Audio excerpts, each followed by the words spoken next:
Армысыздар менің каналымның тыңдармандары. Мына тұрған теңіз беті талай жылдан бері осы өңірдің тіршілігін тербеп келеді.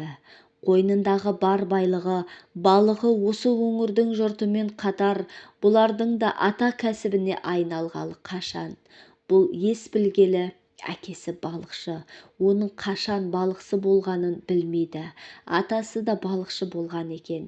Әкем болмаған жерден істі болып, жұмыстан шығып қалып, осында көшіп келген соң сырдың суына қармақ салып бір отбасын асырады. Мен әкеме көмекші едім, деді әкесі кейде өткен күндерін есіне алғанда. Содан бері қанша балық ауладыңыз, дейді бұл қызға. Кім біледі дейсің, Құдайдың қазынасы мол ғой. Қанша ауланып жатқанын есептеп тұрған кім бар? Не деген бітпейтін балық деп таң қалатын бұл. Ол кезді қайдам, бүгінде күніне қаншама тонна балық ауланады. Мұның әкесі сияқты балықшылардың саны 100-ге жететіні анық. Екі ағасы да әке жолын қуып балықшы болды. Әкесі үшеуінің табысы мол, сол үшін кәсіптерін өлердей жақсы көреді. Ал біз балықшыда мүлде ұнатпайды. Әкесінің үстінен кетпейтін шикі балықтың иісінен тыжыранып ес білгелі әкесінің бауырына кіріп көрмепті. Кейде олжа мол болған күндері әкесі мас болып келіп, балаларының бәрін еркелетіп құшып сүйетіні бар. Сондайда бұл не қашып кетеді, немесе әкесінің құшағынан тұншығып қалайын деп әрең босанады. Сөйтеді де алысырақ таза ауаға жүгіреді. Сол күні де қыстың ызғарлы түні еді. Ақпанның ызғары күштірек болып тұрған. Түн ортасындағы дабыр-дүбірден әдеттегідей оянып кетті. Әкесі тынбай жөтеліп жатыр екен. Ауырғалы 2-3 күн болды. Судың суығы өтіп кеткен сияқты. Әке, сен қала бер, біз Самат екеуміз барармыз, деген үлкен ағасы Қанаттың даусын естіді. Екеуіңе қиын болады, деді әкесі жөтел араластыра әрең сөйлеп. Ештеңе етпейді әке, қиналсақ басқа балықшылармен көмекке шақырармыз. Жарайды, абай болыңдар, ауды тауып бара аласыңдар ма? Әкесі екі баласына алаңдаулы ма, жөтел қыстырып сөзін үстемелетіп жатыр. Табамыз әке, уайымдама. Кешкісін тұман түсіп жатыр еді. Абай болыңдаршы, жарық түскен соң барсаңдаршы, деді анасы да балаларын бірінші рет балыққа жіберіп отырғандай. Жарық түскенде солған торыңды таппай қаласың ғой, деп күлді ағасы Самат. Расында да мына заманда кімге сеніп бар дейсің? Ақша үшін адамдар не істеп жатыр? Таңертең барғанда балық тұрмақ торын таппай қалған балықшылар қаншама.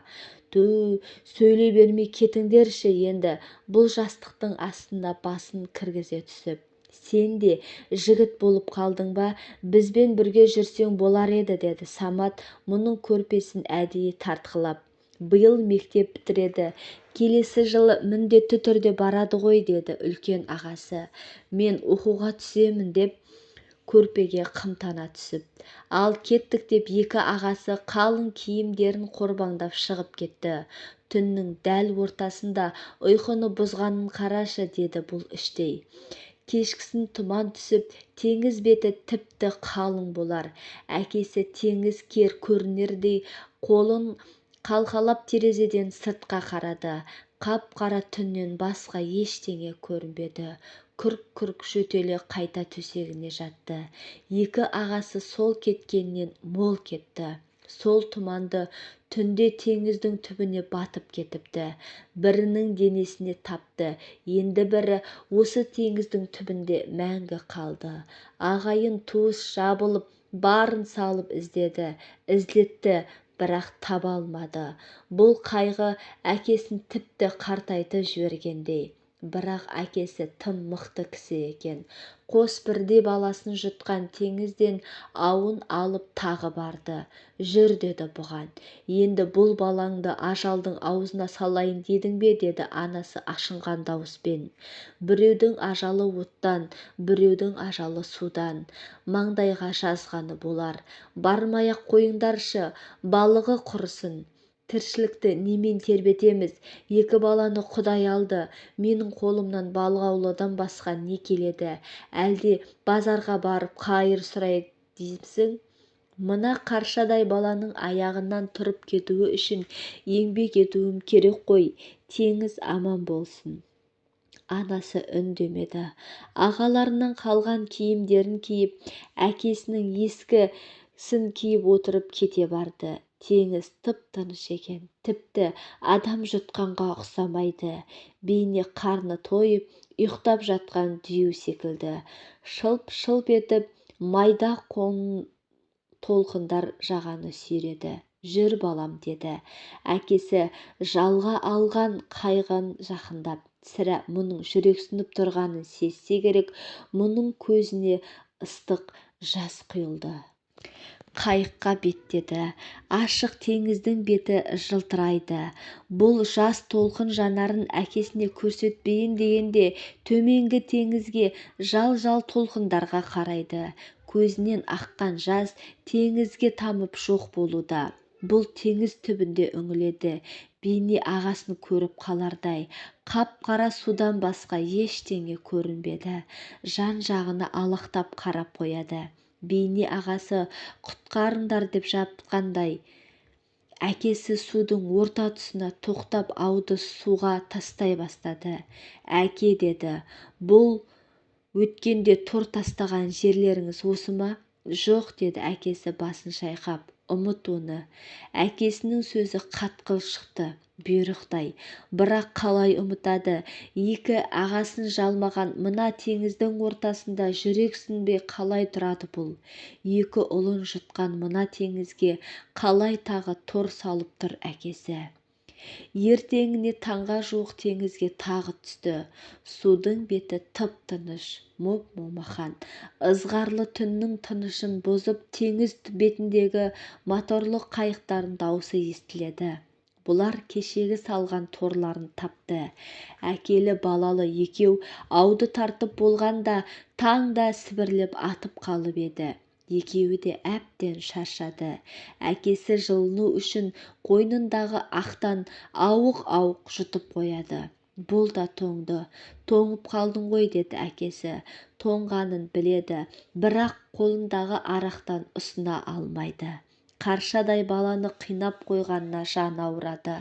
Басқа көмекші алайын десе, қаржының 2-3-ге бөлінетіні тағы бар. Бір-екі көмекші алмасам болмас, сенің қолыңнан келер іс емес екен, деп әкесі ұзақ ойланып отырды. Әке, деді, бұл балықтардың үлкен-кішісін сұрыптап жатып, кішкентай балықтар көп екен, оларды не істейміз? Сұрыптай бер, алушылар өздері біледі не істейтінін. Кішкентайларын да алады ма? Алады. Мыналар тым кішкентай ғой, деді. Ауыздарын қайта-қайта ашып, шоршып жатқан майда балықтарды көріп алып. Балық аузын ашып, құйрығын бұлғаңдатып, тіршілік үшін күресіп жатыр. Жіберші деп жалынатын тәрізді. Осы алтын балық болса, деді, іштей бір сәт қиялға беріліп. Ақша да, байлық та сұрамай, тек ағамды тауып беруін сұрар едім, ағамды. Алтын балық, деді, іштей қолында бұлаңдаған балыққа. Мына теңіз түбінде менің ағамды тауып берші, деді, көзінен жас ытқып шыққанын байқамай. Балық мұның сөзін естігендей қолынан сусып түсіп теңізге күмп етті. Қайық ішіндегі балықтар шоршып секіріп тіршілік үшін күресіп жатыр. Сірә жаңағы балыққа қызыққанышы болар. Әке, мына кішкентай балықтарды суға қайта тастай салсақ қайтеді? Өссін, үлкейсін, сонан соң аулап аламыз. Олардың өсіп үлкейгенін кім күтіп тұрады дейсің, балам? Сен қайта тастағанымен басқалар аулап алады. Неге кішкентай балықтар ауланбасын деп талап қойса болмас па? Кім талап қояр дейсің? Балық тұрмақ, мына судың өзін ақшасы барлар сатып алған. Мына түс біздің сиққа қарайды. Ана тұрған белдер ары қарай асуға болмайды. Ол жақ басқа адамдарға қарайды. Ал сиқ дегенің балықтың үлкен кішісіне қарамайды. Бәрінен өнім өндіре береді. Бұл балықшыларға да жақсы. Ұстаған балығың өтеді деген сөз. Бүгін бар балықты аулап алып, ертеңгі ұрпаққа балық қалдырмаймыз ба сонда?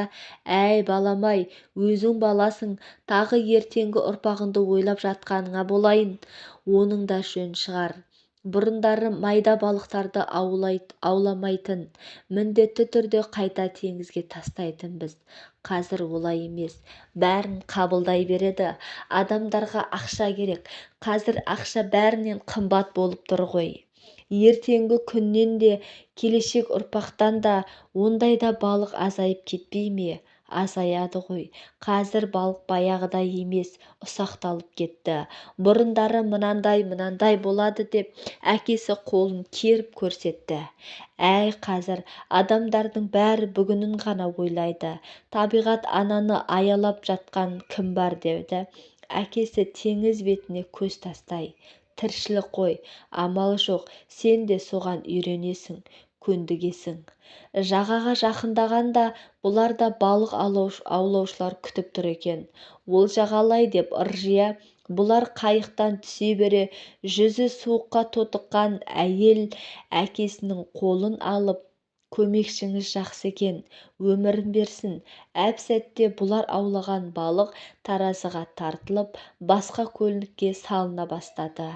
Лақтырған сайын мына қатал тағдырына қарсылық білдіргісі келгендей, балықтар шоршып түседі. Балық тиелген көлік әкесіне ақысын санап беріп, жағадан ұзай берді. Әкелі балалы екеуі тіршіліктің тынысына құлақ түргендей жағада үнсіз қалды. Теңіз бетін сызып, тағы қанша моторлы қайық жағаға ұмтылуда. Әрқайсысында тонна балық, тіршіліктің тынысы.